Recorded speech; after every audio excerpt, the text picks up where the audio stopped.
চলে আসলাম ক্লাস 7-এর কষে দেখি 22.3-এর 1-এর এক্সআইভি। দেখো অঙ্কটা আমি টুকে নিলাম প্রথমে 2x/3 = 3x/8 প্লাস 7/12। এবার যেহেতু এখানে এক্স আছে আমি এক্সগুলোকে বাম দিকে একবারে নিয়ে আসবো। দেখো 2x/3 আর এই যে এক্স আছে এক্সটাকে এইদিকে নিয়ে আসছি 3x/8 = ডান দিকে যেটা আছে সেটা রেখে দিলাম।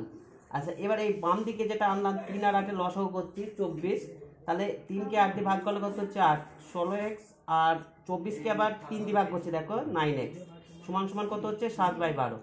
আচ্ছা দেখো প্রিয় ছাত্রছাত্রীগণ এবার 16 থেকে 9 বিয়োগ করলে কত হচ্ছে 7, তাই তো 7x/24 আর এখানে কত হচ্ছে 7/12। আমি নিচেও কাটতে পারি বা উপরে নিয়ে গিয়েও কাটতে পারি। দেখো নিচে কেটে দিলাম 2, তাহলে কত হচ্ছে 7x/2 = কত হচ্ছে 7/1। তাহলে হচ্ছে কি 7x = কত হচ্ছে 2 গুণ 7, তাহলে হতে বা x = কত হচ্ছে দেখো 2 গুণ 7/7। তাহলে এই 7 7 কেটে দিলাম উপরে 1, তাহলে 2 গুণ 1 = 2।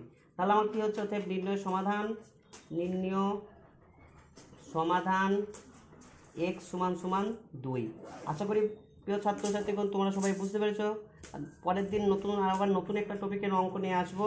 আজ পর্যন্ত এখানে, ততক্ষণ তোমরা ভালো থেকো। Have a nice day.